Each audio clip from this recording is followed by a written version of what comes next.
is another reason that I know that I should be here and speak to people who are interested in justice, but also in the safety of this world. And this is that Israelis have shown consistently that they refuse to listen to words of reason. Over the past, for 40 years, so many people in Israel and outside first tried to explain that this is immoral, that this occupation is immoral, that it is unhuman, that it is not sustainable, that it is dangerous. And all these words of reason fail to have a serious impact. On the contrary, we feel that in the past 10, 20 years, Israelis are much more entrenched in their superiority and colonialist attitude towards the Palestinians. So if this is so, maybe Israelis need some messages from outside that will help them, like it happened with others, like it happened, we know the changes that occurred in Serbia. Milosevic was very, very popular in Serbia until NATO started to bomb. I really don't invite the world to bomb us, certainly not German and Italian war jets. I don't call them at all to bomb Tel Aviv, but the world needs to intervene, but I guess we'll talk why the world doesn't intervene the way we would have liked. I do allow myself to assume that the majority here is convinced that the situation in our region, that occupation, that Israeli domination, the way it is wrong and dangerous. So is there any point at preaching to the converted? This is also a question I've asked myself during the past week. So to help myself continue, I'll assume that there are some who are not converted. So I will ask them to answer why Israeli soldiers are sent to demolish cisterns which collect rainwater in south of Hebron, in south of the West Bank. They are sent to demolish those cisterns almost systematically whenever they are being built. Young Israeli soldiers with a bit less young Israeli officers who come to supervise the act of demolition. And they do it and they claim that the cisterns are not legal. Because what Israel has created in the past 40 years is that Palestinians' use of water should be limited. It's more or less for a quarter of what Israelis drink and have for domestic use. So I'm asking the people who are not converted, what the demolition of these cisterns has to do with security, with the war against terror. I don't understand. Maybe they can explain. Maybe they can explain, the not converted can explain why a father who is 3,000 years ago gives us the right to live in the country, while a father who is 60 years old does not give us the right to live in the country.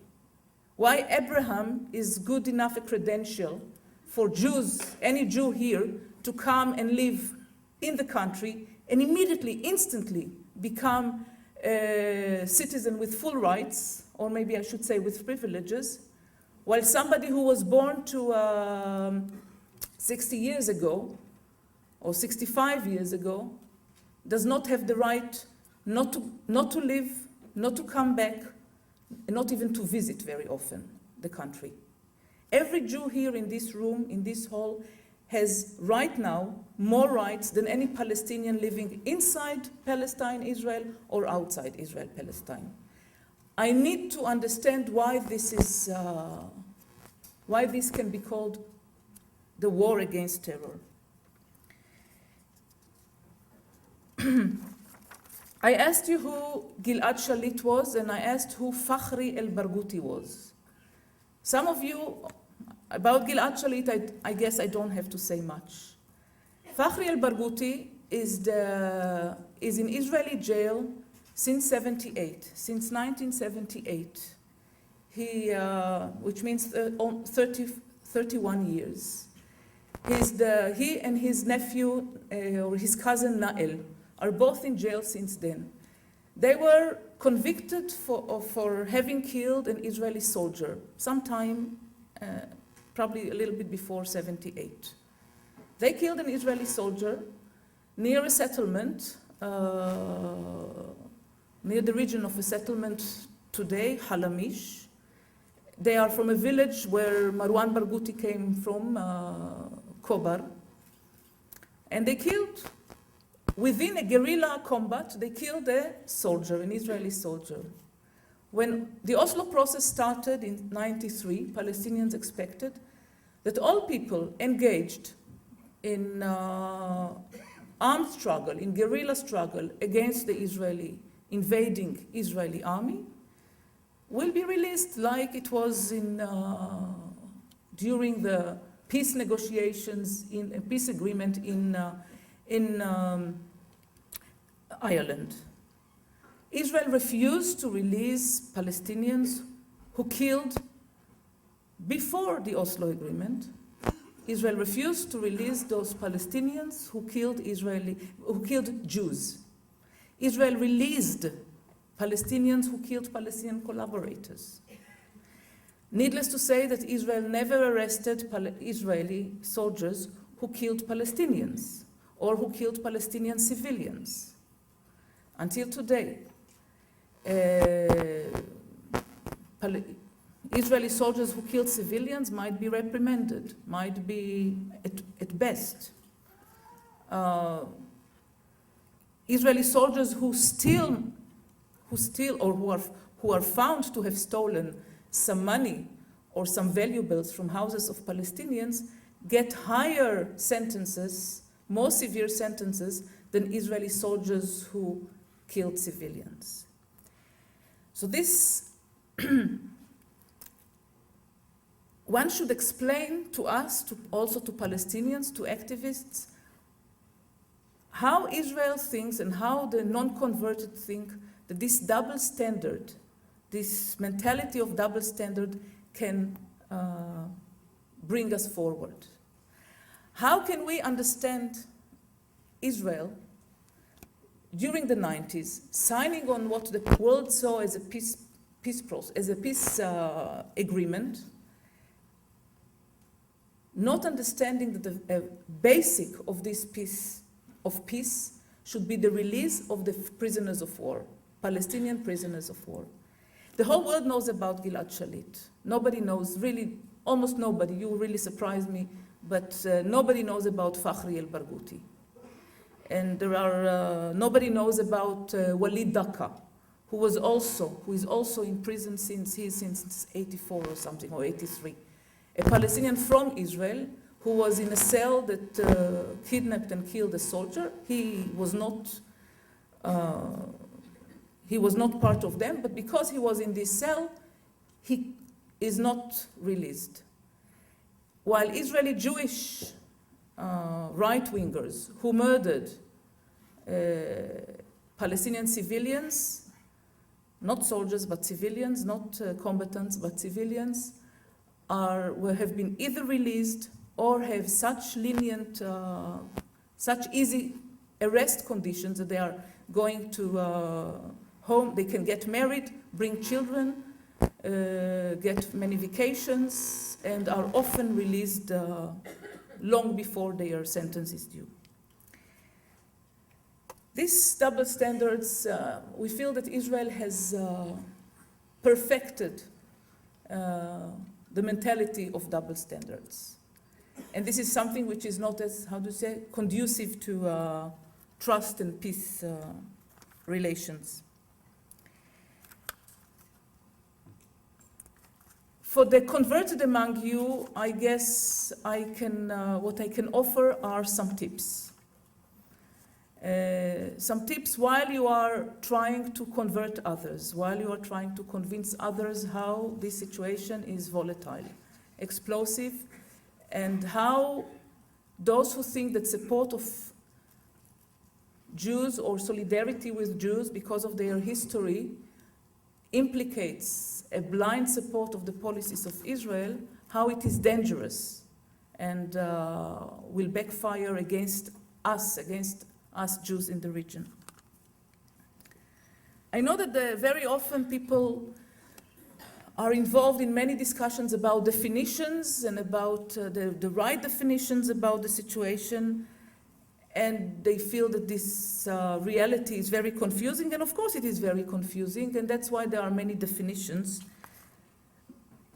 So I could say that we live in a state which does not deserve only one definition. First of all, there is a military occupation. Palestinians in Gaza and the West Bank are governed by military decrees, and they more or less dictate their daily life for 43 years already.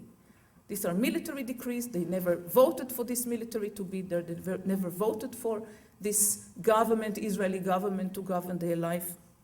They were invaded by us, not invited us. And this is, till today, military government with military laws. It is also a regime of colonization, ongoing colonization. It hasn't stopped. It hasn't stopped. There is colonization both in the 48 borders within Israel. Israel still is doing, by all laws and tricks and decrees and parliament decision, is dispossessing Palestinians, the aboriginals, dispossessing them from their land and concentrates them in smaller areas, in smaller communities. It confiscates their land. This is in the Galilee. It calls their 40, 50, 60 years old communities illegal, doesn't recognize them, does not connect them to the infrastructure. So this is still a process of colonization of which the Israelis profit, the Israeli Jews profit. You have whole settlement, all cities in the north of Israel and villages that confiscated land from nearby Palestinian villages. With much effort, Palestinians may buy flats in a neighborhood that is built on the land of their grandfathers. I know some people that in Nazareth that live on such land. Another regime that runs our life is the regime of, we could call it the separate development of the peoples. Or should I say the separate and non-equal development of the peoples. It is a system of separate infrastructures, of course one superior to Jews, one inferior to Palestinians, on both sides of the Green Line. It is a system where the legal system is separate. You have the military legal system in the West Bank, which governs the Palestinians, and the civilian system for Jews in Israel, and also for Palestinians in Israel, but very often discriminated against. You have, it is one territory, it is one government, and still it is separate. You have social services which are different, separate. You have superior social services to Palestinians, to Israeli Jews, and of course inferior to Palestinians by laws, by decrees, by habits, by customs, and by the policies of individual officials. And there is a system of closure, as I mentioned before, a system that Palestinians are subject to restrictions on movement and actually cannot move without permits. And permits are not given. the movement permits. I'll refer to it in a moment, so you can concentrate later on this map. So, of course, the term apartheid is very accurate for the situation in Israel, Palestine. It is also, here it really starts to confuse, it is also a democracy for Jews. Here I can stand, I don't have any problem to come back to Israel, I will not be arrested, I will continue to write for Haaretz. It's not like South Africa. Whites in South Africa who were against apartheid did not face the dangers that we don't face, faced restrictions that we don't face at all. There is a real freedom of speech and more than that, and freedom of occupation also for people who object, Jews who are against Israeli policies. The great majority of us are not endangering, of course, not our life, but not our liberty and not our livelihood.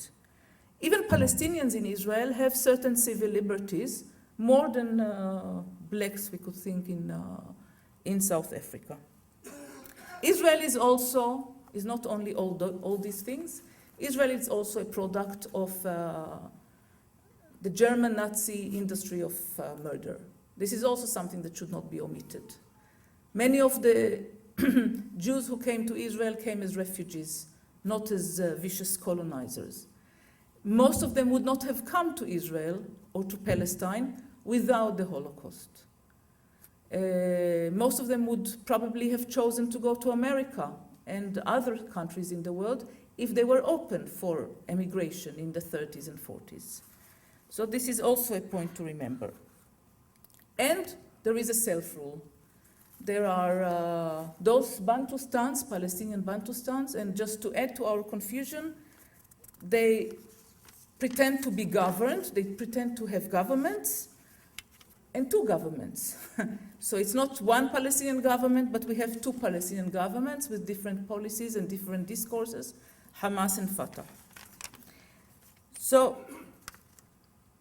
this is all causing a lot of confusions because we are used to kind of binary description and discussions, and no, we have to take all these elements into consideration.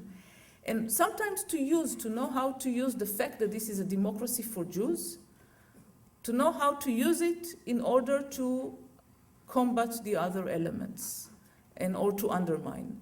The fact that we are privileged, we cannot undo these privileges. We all, I'm talking to you as one privileged person to others, and still the thing is how we can use those privileges in order to fight the regime of privileges.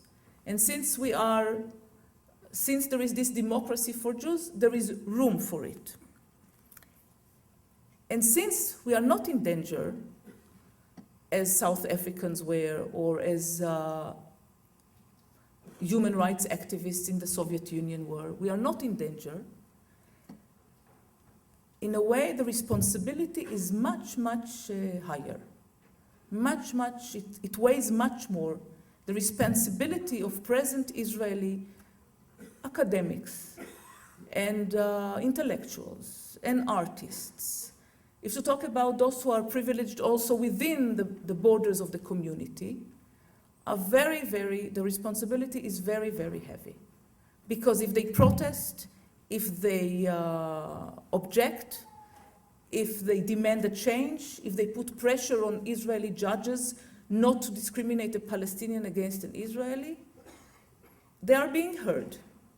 And if they don't use this opportunity, it means that they are culprits, just as the judges themselves and the military itself.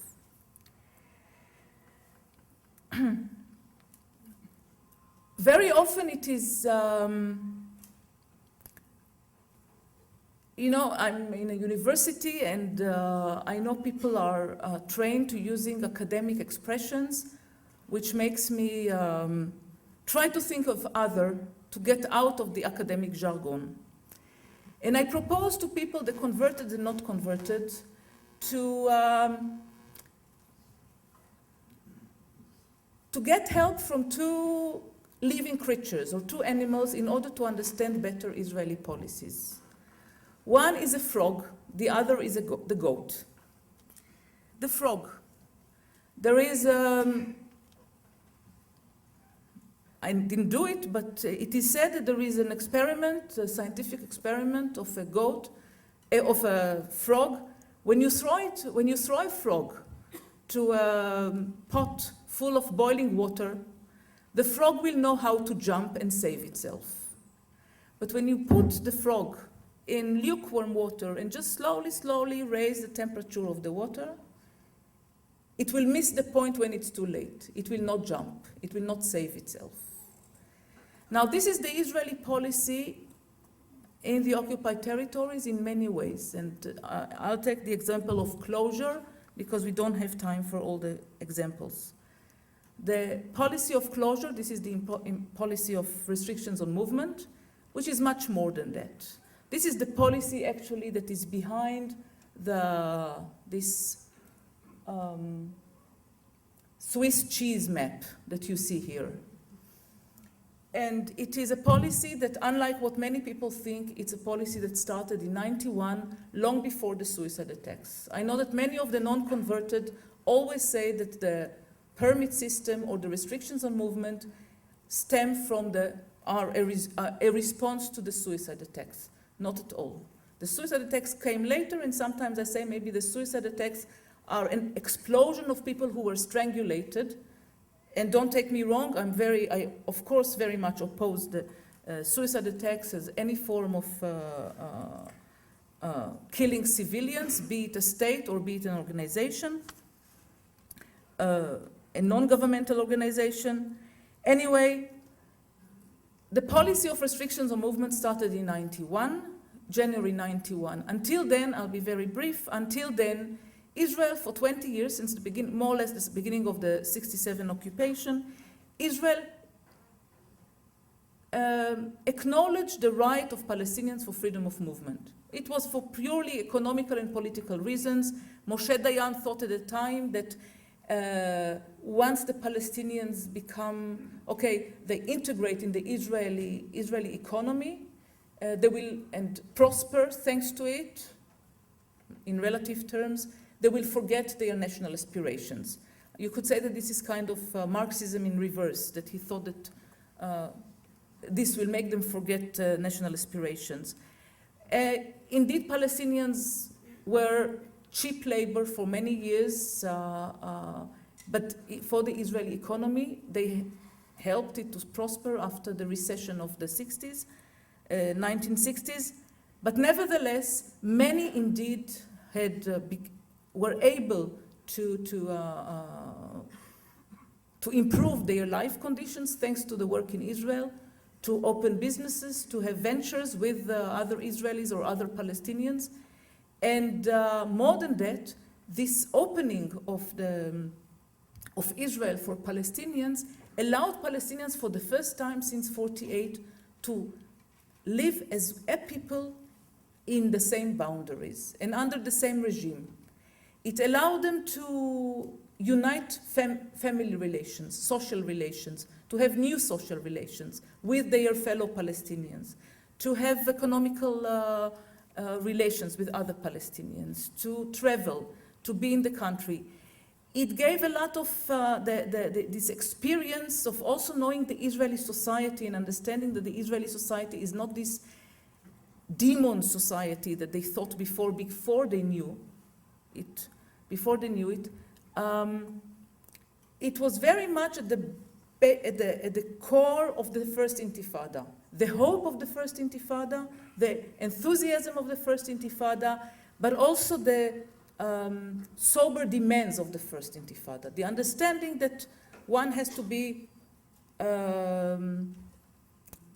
one has to aspire for something possible in the near future. The need for this change in the near future. In '91, one could always say that Israel realized what a mistake it was to open these borders and reversed the policy. It issued a decree, or actually canceled the military the military order that allowed for Palestinian freedom of movement until then. It actually revoked it, and since 91, all Palestinians are not, they don't have the right of freedom, except of a few groups, a few categories, and a few people in each category. This changes over the years, this changes over the months, but the principle remains.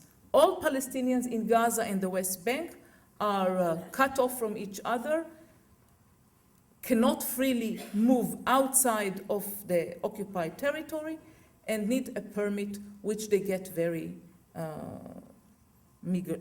It's a very stingy policy. Policy of permits is always a stingy policy.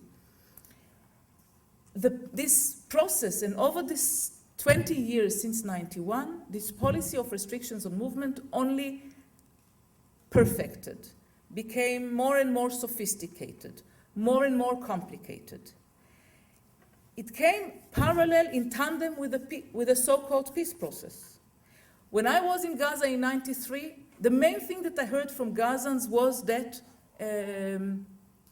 they now expect that the peace, what they say, the peace process and the establishment of the PA will bring back the situation of before, when they were free to go to, when they free in the whole country to move, but not. So the situation, believe me, over stage after stage was Gaza is disconnected from the West Bank. So people from Gaza are not part of the Palestinian society. Today, the situation is that a Gazan who is found in the West Bank without a special permit is considered illegal. And he or she can be deported and are deported to the West, to Gaza, back to Gaza. You have a policy that Jerusalem is Jerusalem, which was the capital of Palestinian, actually the capital of Palestinian society, is disconnected from the West Bank and Gaza. I always say Jerusalem is as far to Palestinians or as close to Palestinians as the moon. I know people who are 20 years old from the West Bank who never saw Jerusalem, who never entered Jerusalem. I know people 18 years old or children of 7 or 12 years old who never saw the sea because of this permit system or restriction system. And to make this point stronger, a settler who lives 5 meters away from Ramallah in the settlement of Bet El doesn't face such a problem.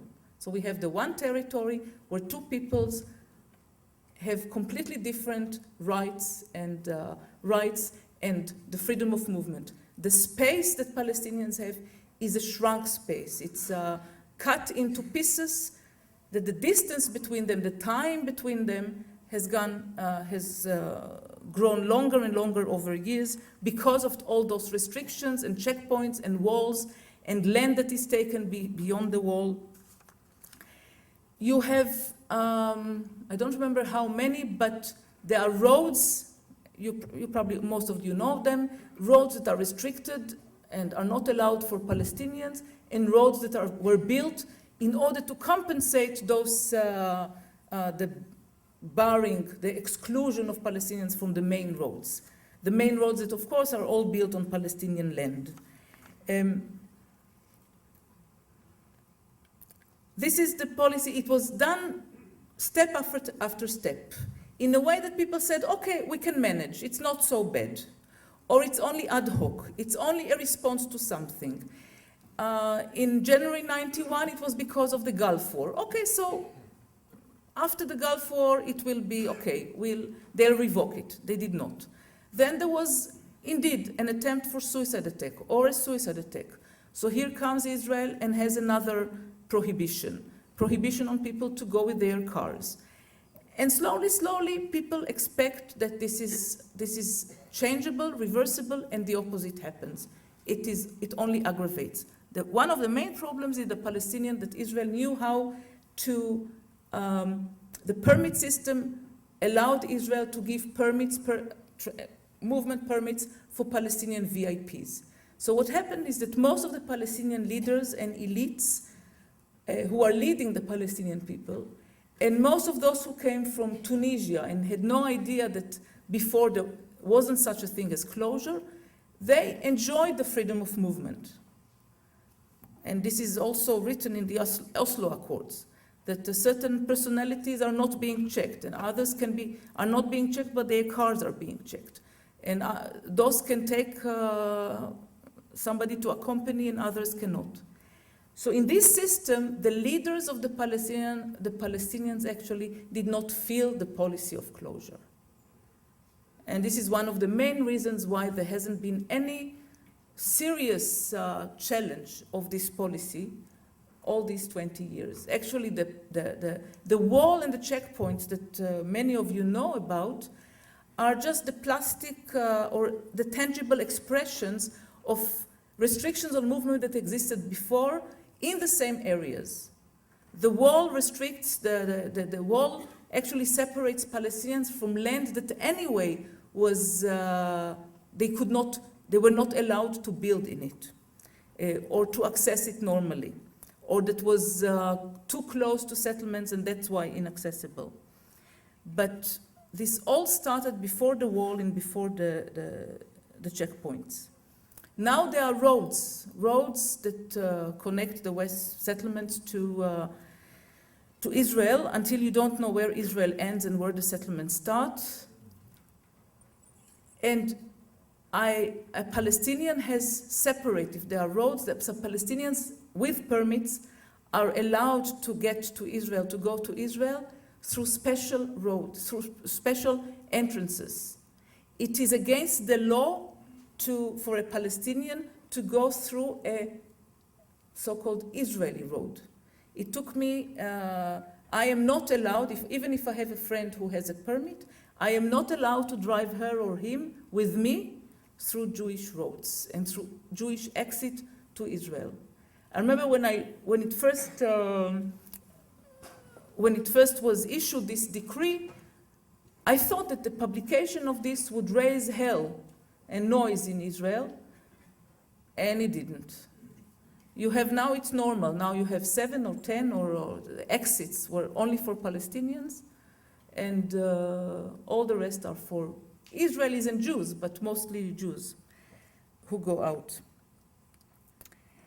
This is the policy of the frog, that now it's almost too late to reverse it. It feels like almost too late.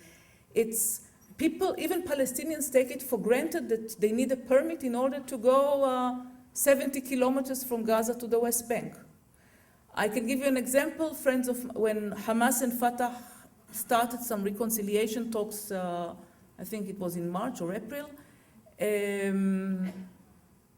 The daughter of my friends in Gaza said, oh, that's great because Amira now could come and visit us in Gaza. Somehow she connected it to the fact that I cannot go to Gaza because Israel does not allow Israeli journalists to get to Gaza since 2006.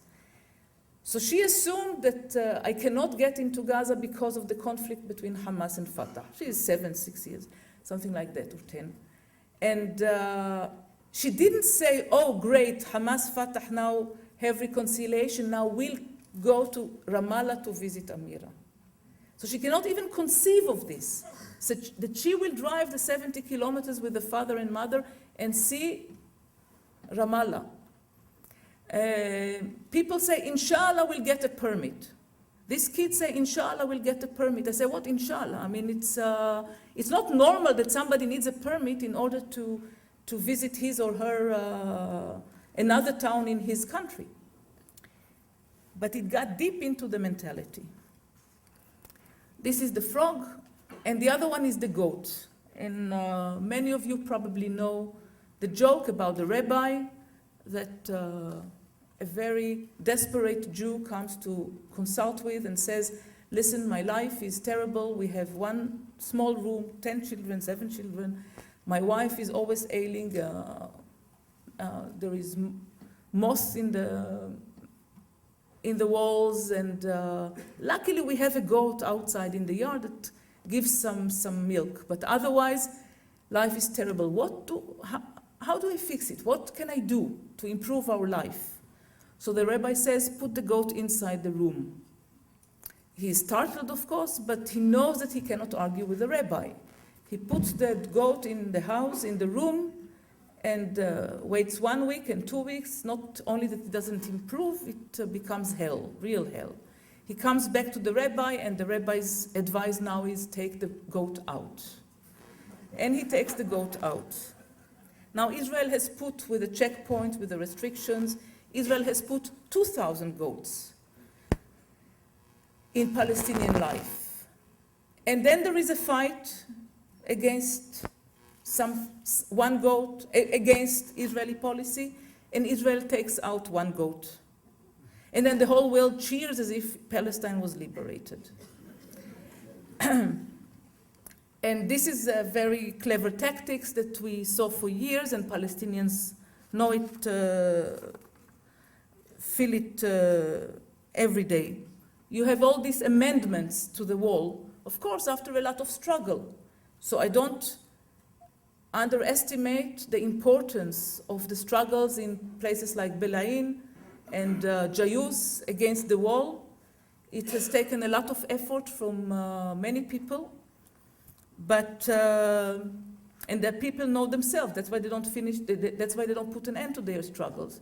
They know very well that they wouldn't have received the changes in the wall. The wall was replaced by some 100 dunams, so they regained some of their 100 dunams, but still much of the land is behind the wall, and they continue.